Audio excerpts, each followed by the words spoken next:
hello everyone. Hello.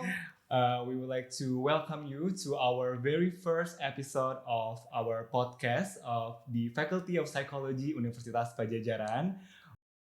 First of all, I would like to introduce myself. My name is Nadif, and I'm here with my friend. Hello, I'm Grace.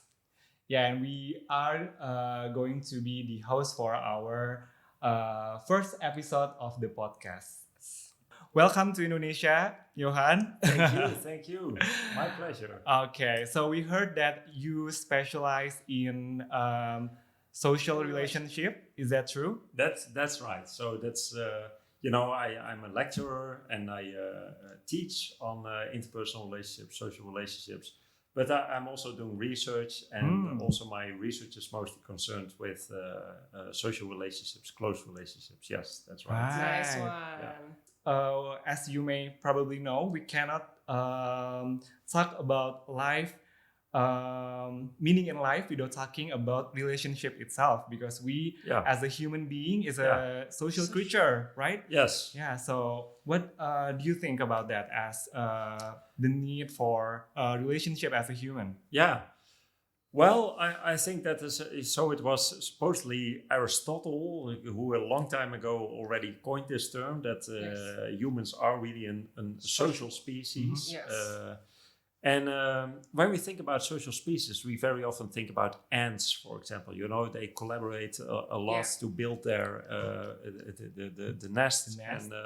And bees, for example, are seen as very social species because they have to collaborate and coordinate their behavior, etc., etc. But I think it's nothing compared to how cooperative and social humans actually are, and we very often forget that we are such social animals. Everything that we do in life basically is within a social context. We interact with people all day long. We collaborate, we coordinate our behavior. The way, we are sitting in this building. If you really think about it, how people were actually able to coordinate all their behavior such that they were able to build a building like this. If you really let it down on you, it's amazing that we are able to do that. And we are only able to do that because we are so social.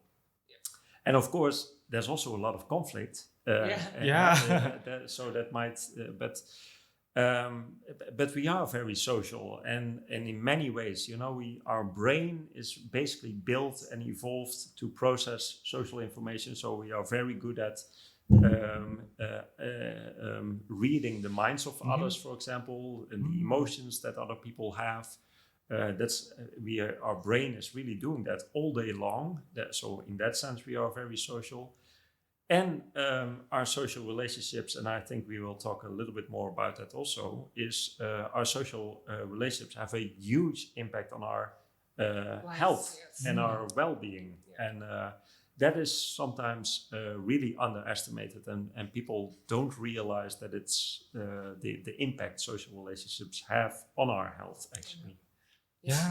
So basically, relationship, because we are the social species, that's very impactful for our physical and mental health too. Yes, definitely. Yeah, it's very interesting. Like, so sometimes we might not notice it, but like we sit here, and also if we think about like how this room is created, is also there are a group of people with teamwork, with social interaction in it. So basically we cannot live without it. Exactly. Yes, exactly. Okay.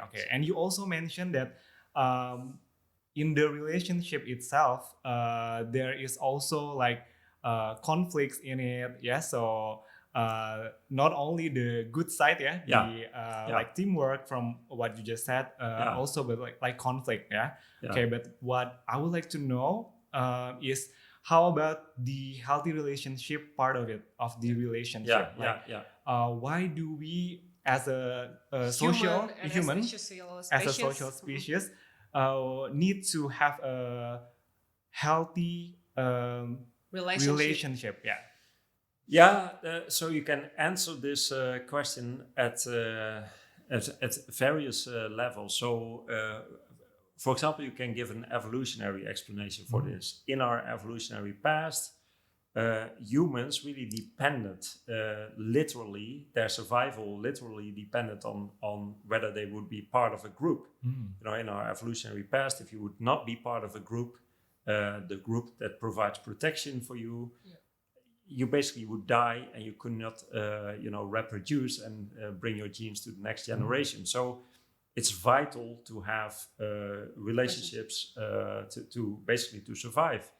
And we still see that the quality of our social relationships is very strongly associated with health. And I'm perhaps repeating myself, but I don't think this can be emphasized enough. If we think about our health, our own health, it's not the first thing that people bring to mind. For example, how can I be healthy? They think about, I should exercise a lot. I should live in an environment where there's not a lot of pollution in the air, for example. I should stop smoking, eat healthily, etc., etc. Of course, those factors are all connected to our health. But what people don't realize very often is that the impact of social relationships on health, is at least as strong as all these factors that I've mentioned. There's actually research showing that this is the case. And so when people are want to do something about their health, also think about, what's the quality of my social relationships? Am I part of a big social network? How is the quality of my romantic relationship, for example? How is the quality of my friends? Because all those things contribute very significantly to your health. Yeah. So the quality of your relationship also determine your physical health. Yes, and one of the major reasons why this is the case is because in life we experience stress. It's part of life. We can experience stress from taking an exam as an example. Because you're students and what the feeling is like. Also, people in their daily lives may experience financial stress. They may experience stress at work, etc., etc. People experience stress in life. And stress in and of itself has a very strong negative impact on our health because of cardiovascular mechanisms. Stress undermines our immune system, for example, and we are more likely to get sick. Now, what our social relationships do, and the function of our social relationships is to buffer this stress. Because, it's very hard to deal with stress on your own. And what we as a human and social animal species do is we turn to others that help us to cope with stress. And that is what others do. Others reduce our stress levels, and hence the stress does not have this very strong negative effect on our health. So it's kind of indirectly through reducing stress, social relationships positively affect our health. And that is very important to realize. That's very interesting because I personally can relate with what you just said. So in my experience, I've had projects previously. So it was a long holiday project and it's online through Zoom.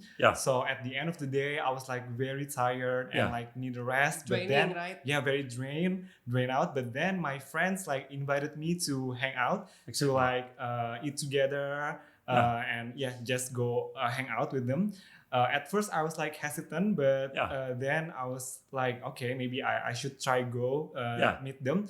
And eventually, as I meet them and talk with them, somehow I feel more energized. Somehow I'm not as stressed as before. And it's related with what you just said, And I think it's a perfect example. And we sometimes call it the social medicine or social vitamins. You need these social vitamins to basically keep your immune system and your health updated. social vitamins or social medicine is a good word. In this case, it might be called social snacking. Is also Snacking, a nice, right. nice term. So when you feel stressed, try to seek the company of others. Try to seek the support of others because generally it will help you. Yeah. Yeah. So the social support, our social relationship, and it's actually connects with the health and also the mental health too. Yeah. Oh yeah, definitely. You know, Because like just what Nadif had said, yeah, he met her, he met his friends, and it may maybe it kind of affects her his mechanism in his body, and also made him more energized, and more happy, and more happy, yes, obviously. happier. Yeah. But that's and that makes intuitive sense, of course. That I think we can all relate to that. That having a nice experience with friends makes us more happy, and definitely that is the case, and that is very robust relationship there. But what we then very often do not realize that it not only affects our well-being, how happy we are, but actually affects our physical health as well. Yeah. Right. So it is, from what I've just listened, it is very important, the social connection with other people. It's extremely important and very underestimated. I'm saying it again. But and not only by lay people, by the average person in the street, it's underestimated. But I also think by the medical world, actually, the medical world, when people are they also involve the social support, right? Yeah, and this should be done much more often. If you go to the doctor and you're not feeling well or you visit the doctor frequently, and then a doctor would think, what might be going on, and maybe you should eat more healthy, or you should exercise more. That's the typical response a doctor would give you. But maybe the doctor should also realize, wow, what about your social life? But that is what doctors usually don't ask you about. How they missed it. Exactly. Because, and I'm not really sure why this is the case.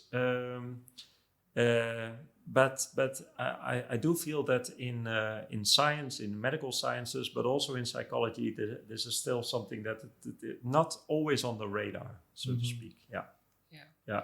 So basically, our relationships and how happy we are, not separate from from the overall health, right? So it all connects, and it goes reverse too, right? It also definitely goes in the reverse direction. That is, people who are more healthy, also find it easier to connect to other people. And there's also actually some research on this indeed. And also people who are more happy find it more easy to connect to others, because it's simply nicer to be around with happy people than with unhappy people. Well, that's what most people think. It's also somewhat tragic, of course, for people who are feeling distressed, or people who have even people who have depression. People generally don't like being around with people who are unhappy and unhealthy. And that is, although they actually need the social support that we can give. Okay. As you might know, nowadays, because due to the pandemic, right, we also switch our habit, right, to the we're not only doing the social relationship in person like this, but also we do our relationship through social media. We also connected through devices, right? And sometimes, for example, for people who are working, they mostly I observed this because I've previously have work from home, and we're doing this online, right? And we often to connect with the devices until we forget that we have the real social relationship. But because you're a researcher, maybe do you have any insights from your research, whether is it better to do the real social relationship like this, or we also can benefit our relationship through the social media. Well, to some extent, you may be able to benefit your health and well-being through social media, but it also definitely has downsides, as we know from a lot of research. One thing is social comparison, for example. Exactly. Is that, on social media, it looks like everybody is super happy, they have super happy relationships, etc., etc. And then you believe, that is the standard of happiness, and I can't relate to that. So it actually undermines people's happiness. But I completely agree. It's you should have the real thing. You should have the real thing. That's face-to-face interaction. And in the COVID period, of course, when students were sitting at home, and there's actually quite some interesting research and a lot of research that was being done. A big study in Switzerland that was being done under a large group of students. They really showed, the students who were sitting at home for several months or even, 2 years, right. 2 years, their well-being really dropped a lot, and that is really explained by the lack of social relationships and social interaction face to face that they had with others. So some universities still believe after the COVID time, and some companies after COVID time said, it went actually pretty well, online teaching and online working during COVID. Let's continue doing that. I think that's a very concerning development because what is not realized is that lacking these actual social interaction, face-to-face interactions, really can have detrimental effects on the well-being of the employees or on the students or etc. etc. So that's not a good development. So we should. We should balance that, right? We should balance that, but I would say get back as much as possible to the university. Especially as the COVID has dropped, right? Exactly. Not as concerning as before. So I'm totally agree with you that we should try seek more, be more active in real life, and reconnect. And reconnect also, right? Very important. Okay. We also noticed that in some couples nowadays, for example, in the marriage couple, they have their own business, right? Probably because I saw my parents, they both work and they both in their phones. Even it's affects too in the family relationship, right? Now the children focuses on their school assignments and the parents focus on their work's demands. Right? And it makes the social relationship doesn't happen in the house, because they focus on their own, right? Does this affect to their physical health and also mental health? And the social itself, social relationship itself. Well, there's actually quite some research currently going on, and on a phenomenon that they call fubbing. I'm not sure if you're and fubbing. I mean, that means that the social media interferes with social relationships. So when parents are looking at their on their phones, and the child wants to have the attention of the parents, but the parents are still on their phone or in romantic relationships. And this all can, there's actually studies that showing that this is fairly strongly associated with relationship satisfaction, for example, in romantic partners, to the extent that partners are more on their phone when they're actually together, it is negatively associated with relationship satisfaction. But we are addicted to it. It's more easy to say, so let's stop doing this, because it's negatively affecting our relationship. And we have been trying to do actually some interventions. But partners find it really hard to stop doing this, even though it's negatively affecting your relationship. And then you would think, okay, what's more important in your life, Instagram or your relationship partner? I think most people would agree, my relationship partner, but still their attention is very often on Instagram. that's a kind of an interesting paradox, of course. Yeah, Yes. But that really has to do with addiction. Yeah. Social media. Social media has its downside too, right? Yeah, so definitely And- has like I said, also it also has its benefits in ways of staying connected to people, and for Yes. example, you can stay connected with people worldwide and see what other people are doing, but it also definitely has its downsides. Yeah.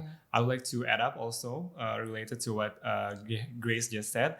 My grandma used to say that back in her days, when she eat like lunch or maybe dinner, she and her siblings and her parent sit together in the table, right? in the Yeah. table, and no one, obviously, no one put a Yeah. phone, Yeah. but nobody like interfere. So all of them eat Just and talking to talk each to each other. other. Yeah. And when she saw me and maybe my siblings, it's very different. Like we hold our phones. We hold our phones Yeah. 24/7. Yeah, so- Especially our generation. Yeah, generation. So yeah. I would like to ask to you. So do you have any like tips maybe about this? So because I think it really interfere with the relationship. Me with my grandma or maybe with our parents, right? Yeah. Well, it's really hard, at home. I can also relate to that. With my children, especially. Challenging not to have them on their phones during dinner, for example. But we, at our house, the rule is really phones not on the table. When we have dinner, there's no phone on the table, so you can also not check it. And of course, that's always that's one way of regulating your own behavior. Just put your phone actually in another room do that, and not put it in your pocket. That's all already makes it easier. I mean that's anybody can understand this tip, but what's also very interesting what you say about your grandmother is that there's actually research showing that if you eat together and you both have attention for the food, the taste actually is better of the food. So it's not only connects in terms of the relationships, but when people are having lunch, dinner together, the food is actually tastier. That affects our sensation too. Yeah, it affects our sensation to the food, and that's very interesting. It makes sense. So we focus on the food, and interact. Usually if we use our phone, it's distracting. We're not completely focused on what it tastes. People also, when they are distracted, they eat more than is good for them. That's very much explain why the obesity riots. Well, that may be part of the explanation, but it's definitely the case that if you eat mindlessly, what you do when you we eat much more. Right? You tend to eat more. That's what studies actually show. Okay, all right. Okay. This has been an amazing 20 minutes talking about the importance of healthy relationship to our overall health, right? Today. In the next session, we will talk more about how to maintain or how to build a healthy relationship. The ingredients to have a healthy relationship. Okay, so I would like to thank to the you guys, to the listener out there who have listened to our first episode of the Healthy Relationship podcast. See you. See you.